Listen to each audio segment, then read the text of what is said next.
What is going on, ladies and gentlemen? Welcome back. Today we are here watching episode 2 of House of the Dragon. This show, so far, it's only been one episode, but it's been amazing. I have loved it. Very, very much enjoying it. I'm very excited to get into this next episode. A lot of stuff happened in the first one. A lot of characters we got introduced to. A lot of characters I am very much enjoying. Rhaenyra and Prince Daemon being the standouts. Otto Hightower clearly being a manipulator behind the scene, someone who is clearly ambitious and out for power. He is also definitely going to go behind Viserys' back eventually, is my guess. I believe King Viserys is probably going to die at some point this season, considering the fact that he keeps getting cut by the throne, which also sparked the notion that I finally remembered, which is what Aegon said in one of the books, where he says, you know, a king should never sit easy, which is why he made the throne out of swords, because the throne should never be comfortable for a king. You should never be comfortable being king because the work is never finished. So now that I remembered that part, I mean, I already said that I think King Viserys was going to die just because he keeps getting cut by the throne, but also obviously symbolically meaning he's not a good fit for king. He banned Prince Daemon from King's Landing, basically, at the end of the last episode.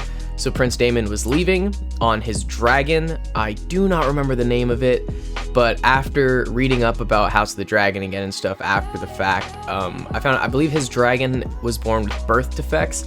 That's why it looked so different. Its neck is super long. It has like almost like winged feet, but like from his leg to his body has like a little bit of a winged thing to it, which is very cool. So I'm excited to see his dragon.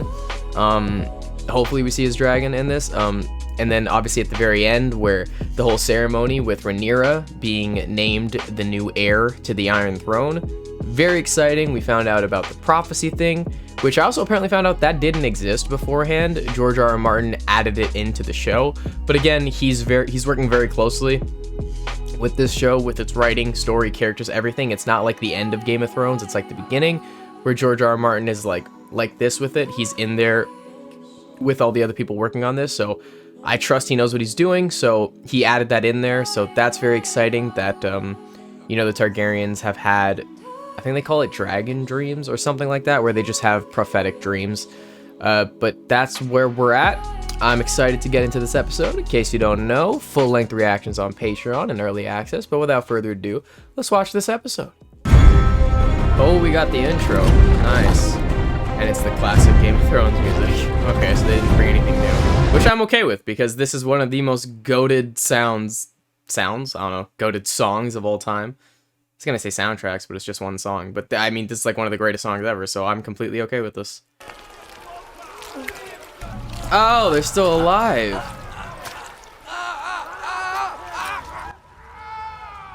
Jesus Christ. The king's own brother has been allowed to seize Dragonstone and fortify it with an army of his gold cloaks.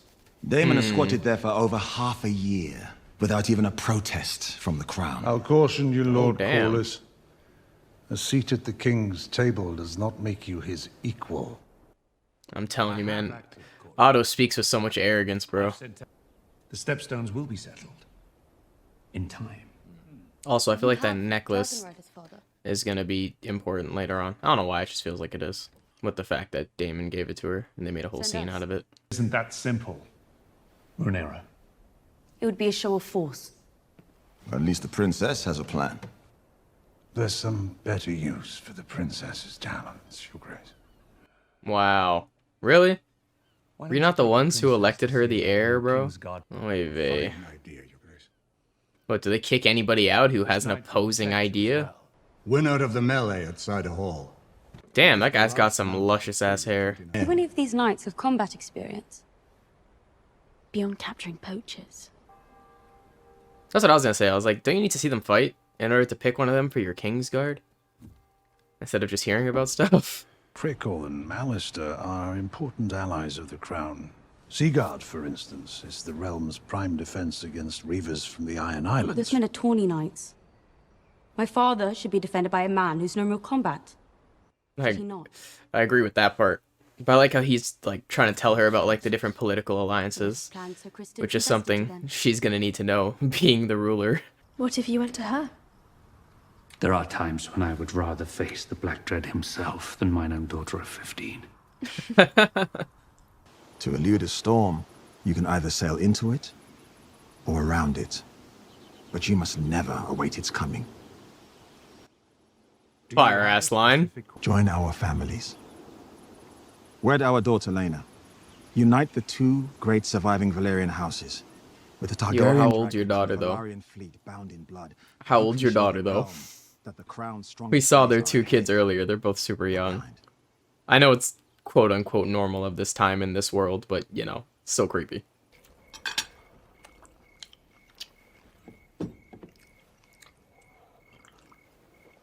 Well, this is awkward. Chance to save the digit, Your Grace. Disgusting.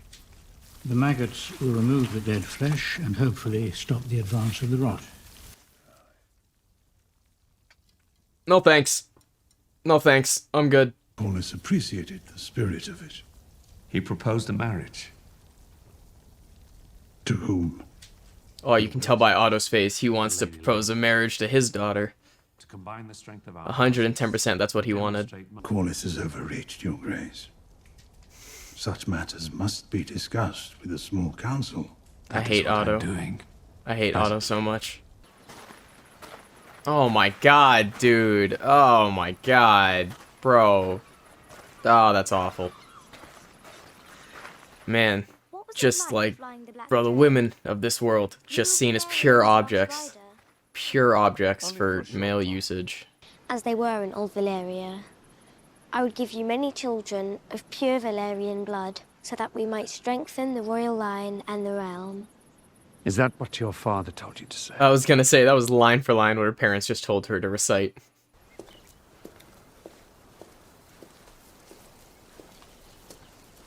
It bothers you, does it not?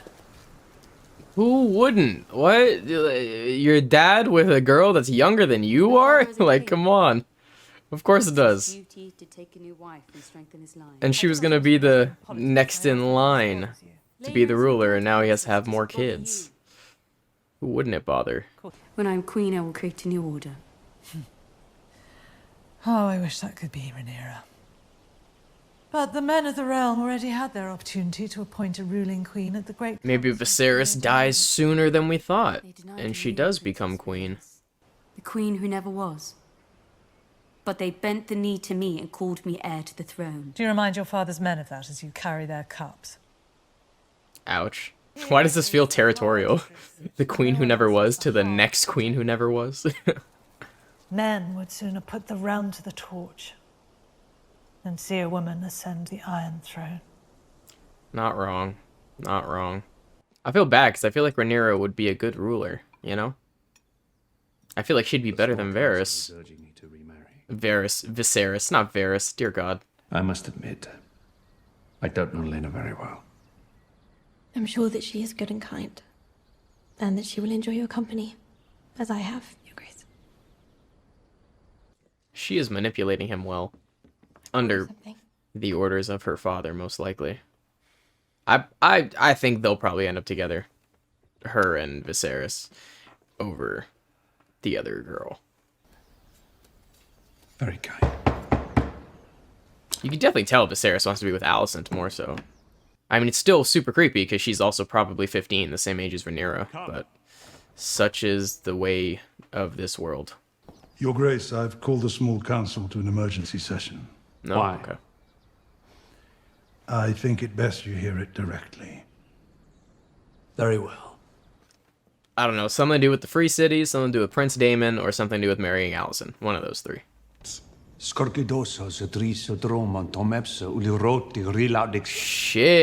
Daridoros Daimon Yeah, it was Prince Daemon, okay. The Prince of Dragonstone and rightful heir to the Iron Throne, to announce that he is to take a second wife in the tradition of Old Valyria. She is to graces with child, and is to have a dragon's egg placed in the babe's cradle.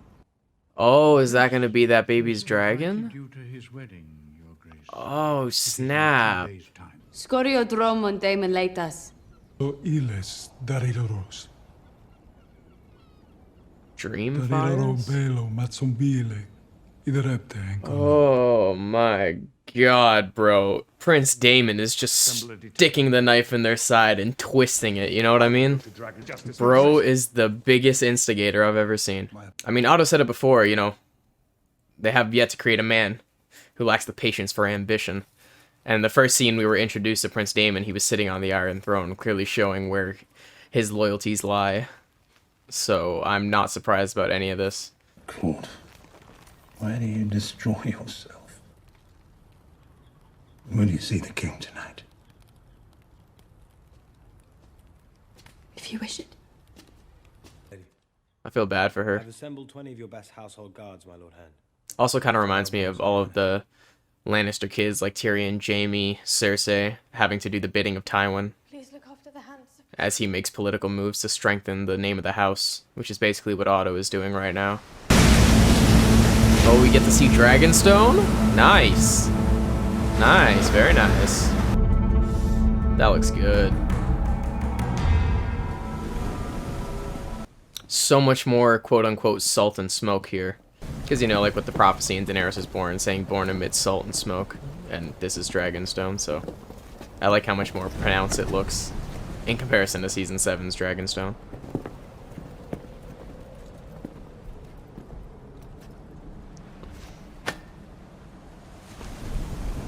I feel like under every pretense I should hate Prince Daemon so much, but I really don't.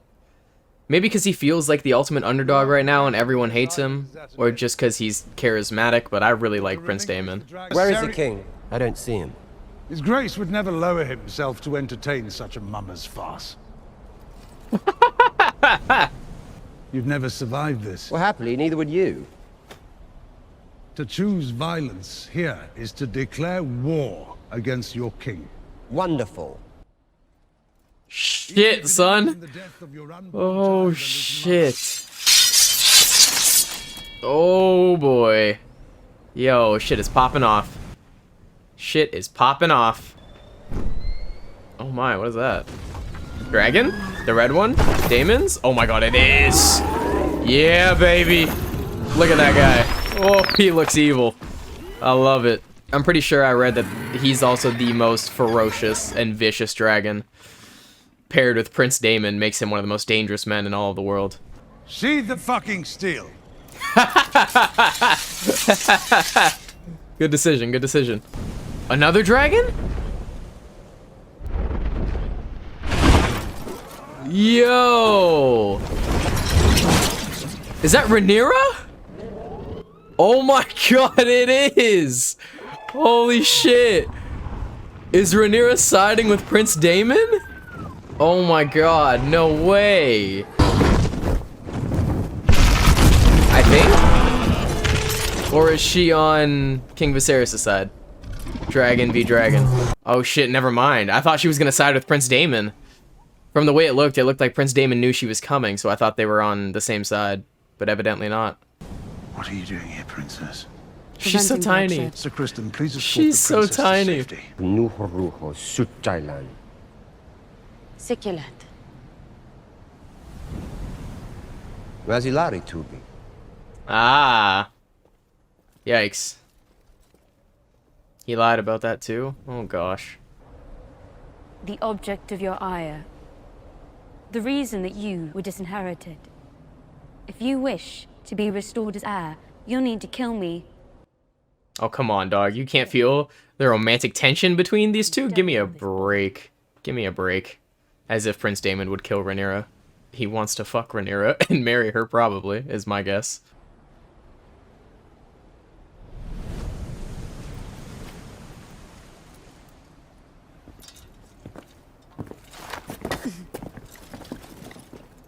Telling you, bro, he has a soft spot for Rhaenyra. He definitely has a soft spot for her. Even so much like when they were in the throne room and then he gave her that necklace made out of Valyrian steel. Like, you can so easily tell. You know what I mean? With like 100% certainty, I think they're either going to end up together, or because it's the Targaryen Civil War, they probably won't, because why would it be quote-unquote happy? But I feel like there's some tension between these two that is definitely romantic. I know it's incest, but I kind of like them together. Is that weird? Probably. I like her dragon, though. What was her name? I think Syraxis. Is that the name of that one? That gold dragon looks amazing. But so much of Prince Daemon's motivations are just wanting to be, like, not only accepted, but just acknowledged. Like, have his motivations or feelings at least a little bit validated by his family, while he's constantly being shunned to the corner. So, like all of this in attempt to get his attention, it's like, yeah, because he's not getting it any other way. I came to you to be liberated. Liberated. From what? Fear. Damn. That was beautiful. The princess has returned from Dragonstone. Dragonstone? Yo, Rhaenyra's proving that she can handle shit, though. You know what I mean? Otto would have went there just to instigate more. Nothing would have really resolved. But Rhaenyra went there, and she actually resolved the conflict. So, she's proving she can handle some shit. Which, I mean, we already knew. But, you know, it's good to see her do it. Your Grace. God, she looks so much like Daenerys. Without her, the Red Keeper's lost a warmth, and I dare say it will never recover. It pleases me to hear you say this. But I know she understands what is now expected of me. The king must take a new wife. A lot of really good father-daughter moments between these two this episode. I've loved it, honestly. I do enjoy how much it weighs on his soul, though, that he has to remarry. Like, he didn't actually want to remarry. He did really love Emma. I'm much under the same impression as Rhaenyra, that it does please me to see that.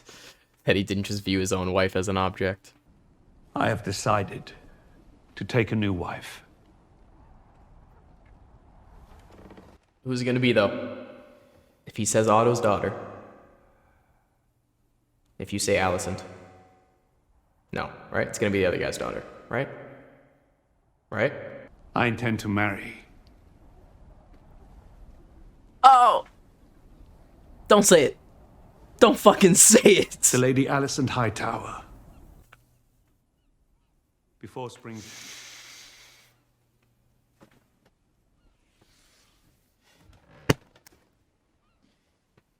This is an absurdity. What you doing?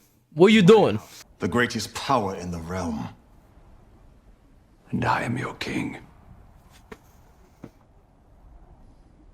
Yeah. Yeah.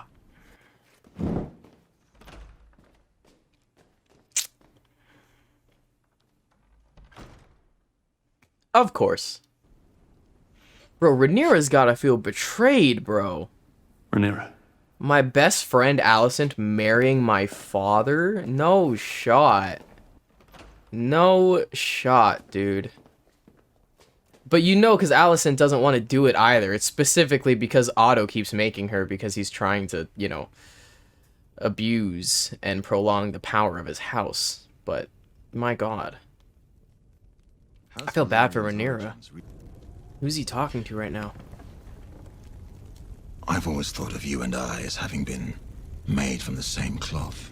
Daemon? Yep. Yo, it's starting, baby. It's starting. It's starting. We've been passed Oh shit, dude. too often. Daemon against Viserys? I mean, Daemon absolutely stomps him. But, oh boy. I will not have Driftmark beggared while our king idles himself with feasts and balls and tourneys. I will speak of my brother as I wish. You will not. Damn. I like that. Waiting in the stepstones. I like that a lot. We are the realm's second sons, Daemon. Our worth is not given. It must be made. The Realm's Second Sons go hard as a name for these two, though. Oh, shit, bro. Holy shit, what an episode. What an episode. My god, dude, I'm loving this show. I am loving this show. It is amazing. And it's only getting better. Oh, it feels so good. It feels so good to be back, dude. It feels so good to be back. Alright, another great episode. My god, I love this show so far. And without a doubt, continuously my favorite characters, Daemon and Rhaenyra. I love them both very much. I'm loving Daemon. again, under all preconceived notions of who he is as a person and how he acts, I figured I would hate this man. Like everyone hated Jaime at the beginning of the show. But I'm loving him. I really am. I don't know if it's because he's charismatic. I don't know if it's because he's an underdog. I don't know if it's because I can kind of get where he comes from about being the shunned dog in the corner of the room that nobody pays attention to, so he has to lash out and fight and do stupid things just to get any sense of validation or attention or acknowledgement from anybody. And he is just pure and utter unadulterated chaos. He invited people to a wedding that he wasn't gonna have. He stole a dragon egg for a child that is not yet even been conceived. Like, my bro is all out in the open just to get King Viserys' attention. You know what I mean? And I do really like the chemistry between Rhaenyra and Daemon. I really, really like the chemistry between those two, which is very weird, because they're uncle and niece. She's 15, he's probably like 30. It's weird, it's gross, but I kind of like them together, as weird as that sounds. And only because it's clear that I think Rhaenyra also likes her uncle. Whether it's in a romantic sense, I don't know. But I can definitely feel the chemistry between the two. I can feel, because like, when it's between Alicent and Viserys, she's only talking to him because her father is forcing her to. She has no interest in Viserys. She doesn't want to talk to him. They have no common ground, nothing whatsoever. It's fucking weird. But Rhaenyra and Daemon clearly enjoy talking to each other. They're family. They love each other. It feels more mutually. It feels more mutual. There's a lot more mutual affection on both sides with those two, which makes it less creepy for me to watch and more enjoyable. So I kind of like them together. I don't know where it's gonna go, but I like them. Also, another part at the end there when Daemon is talking to, again, I don't remember his name. Rhaenyra is his wife. He's the master of ships. I keep forgetting his name. Them two talking together at the end, completely justifiable. I understand. He's gone to the king multiple times, and the king clearly doesn't give a shit about what's happening to his household. But again, I like how it's just everyone's out for themselves and making political plays that only benefit their house.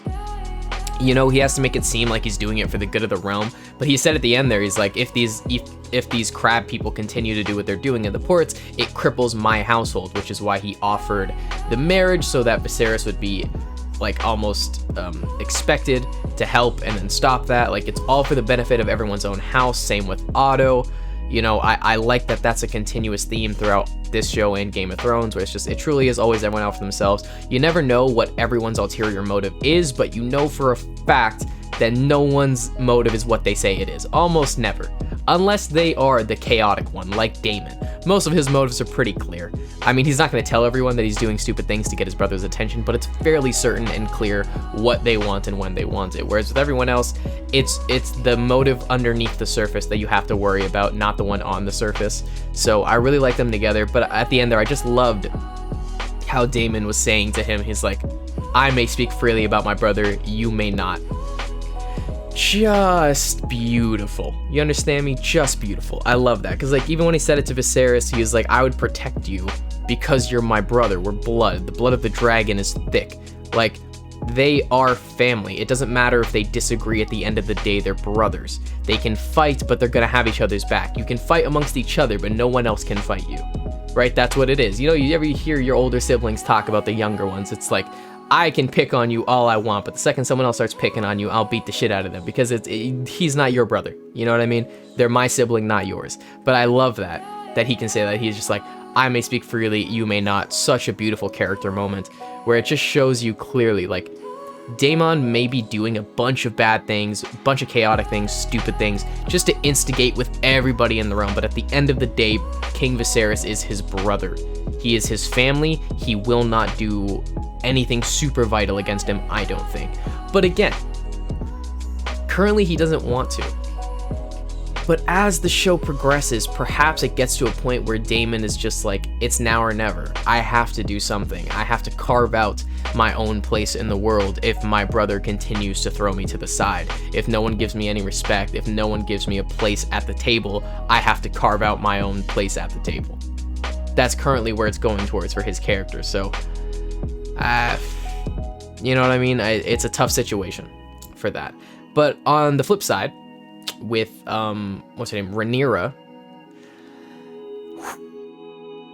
Viserys marrying Alicent is just so wrong on so many levels. Now let's get out why. Okay? Because first of all, Alicent and Rhaenyra are very good friends, very close together, probably a lot of love between the two, and to have her marry her father, especially right after the point where Rhaenyra finally accepted the fact that King Viserys has to marry again out of duty. He doesn't want to marry again, but he has to marry again. He has to propagate the line, he has to make his household strong, because currently it's vulnerable. Took 6 months. 6 months for her to get over the death, him to not really get over the death, but kind of understand that he has to marry again. But it's the fact that Rhaenyra finally got over the idea that he has to get married. You know, she's like, she might not be the heir anymore, but at least hearing her father say, no one's gonna replace your mother, the warmth of, you know, the Red Keep has gone out because she's no longer here. You are my sole heir. I don't plan on replacing you, but I need to make more heirs for the strength of our house. Like, she's understanding that it's duty. And then the fact that he chooses Alicent, because the difference is marrying Alicent isn't duty, right? Marrying the Master of Ships' daughter would be duty, because because she has the better, not the better claim, but, you know, the better bloodline, the better political alliance compared to Otto, at least I think. I haven't heard enough about it. I mean, Otto is the Master of Coin in the hand of the king, but I don't know enough about his household to determine whether or not it's a better political stance to marry his daughter compared to the Master of Ships. But I think the Master of Ships, the Valyrian guy, I think marrying his daughter would have probably been the better political play. But he chose to marry Alicent because he has been talking to Alicent more, he connects with Alicent more, he likes Alicent more, Alicent's a little bit older.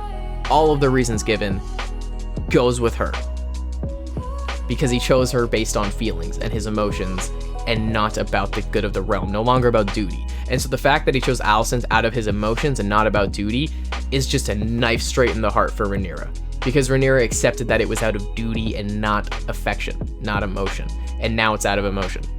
So it's no longer about duty. So now it's something more to get over the fact, and not only the betrayal from her father, but the betrayal from her friend. But at this point, maybe she doesn't feel betrayed by her friend, because she should understand her friend has no say in the matter. You think she's talking to Viserys because she wants to? No. We all know that. We all know she has no interest in Viserys. We all know that Otto has the interest in making political moves that benefit his household. Has nothing to do with the fact that she wants to talk to Viserys. So perhaps Rhaenyra will understand that her friend is also 15, much like her, and she is a woman out of this time in this very patriarchal society. She has no say in the matter. She's purely an object to be used by her father and by everyone else of the realm. She has no say in anything that happens. Rhaenyra should know this, so I'm hoping that her and Rhaenyra's relationship are still okay, because she understands it's not her fault. Her father has been telling her to do this. You know. It sucks for Rhaenyra. I feel really bad for her, but the other thing I really love about the show so far is just its tone. Its tone, its writing, like, I mean, everything. It's just a return to form that I am so happy to see. Because, like I said, when I said in the first episode that the season 8 of Game of Thrones just destroyed my love for this show. Because the tone was all over the place, the writing was horrendous, the characters were not who they were, the story was destroyed, like, the themes and arcs of the characters were destroyed. So many things were fucking dog shit that nobody enjoyed. Nobody liked. And it's made everyone so weary about coming back to this universe and wondering how it's going to be. And after these first 2 episodes, and there's only 8 more left because it's 10 episodes per season, but after these 2 episodes, I was sold after the first episode, but now I'm even more sold. I'm just in it. I have full confidence now that the rest of the season will be jaw-droppingly amazing. You know what I mean? I have full confidence that it's going to be just phenomenal, because so far it's been phenomenal. I'm loving it, and I'm someone who doesn't want to have high expectations because you can only ever be let down, but I'm gonna do it. I'm gonna have high expectations because it's the Game of Thrones universe, man. It's the goat of the goats for a reason. A Song of Ice and Fire, George R.R. Martin as an author, goat of the goats for a reason. So I am okay with this, and I'm excited for the future of the show, because so far it's been amazing. One thing I will also say about this episode is, like, It's all of my favorite parts of this world. I am not someone who is an action person over writing. I am much more character-driven, plot-driven, story-based, themes, metaphors, symbolism. I am much more writing over action, because the thing that will prolong your series, that will make people come back to it, that will love it, that will talk about it, is not just the action. Like, you know, the long night, you know, that entire episode, the fight, episode 3 of season 8, you know, broke records, all that amazing action, and nobody gives a fuck. Nobody gives a fuck. Like, don't get me wrong, see, like, Battle of the Bastards, also amazing, but it's everything that battle symbolized that people love as well. Like, writing, characters, character development, relationships between the characters, these are all the things that bring people back, and that was at the forefront of this episode, which is what made it so good. I love that. The progression of everyone's storylines, the interweaving of everyone's stories, how the characters are acting. We get to hear more about their motivations, about their thoughts, about their feelings, and how they interact with one another. All of that is just pure bliss for me. I'm loving it. Episode was great. I don't gotta say no more. I loved it. I can't wait to watch the next one next week. That's it, man. Tell me what you think. Leave a like, check Patreon out, and that's it from me. I'll catch y'all next time. Later. Hey guys, thank you all for watching that recent video, and I just want to give a special shout out to Oko Canutilla. I hope I'm pronouncing that right. I'm really sorry if I'm not, but just want to give a special shout out to you. You've been subscribed to my tier 1 on Patreon for a while now, and I appreciate you so much. Thank you so much for the support. Love you guys.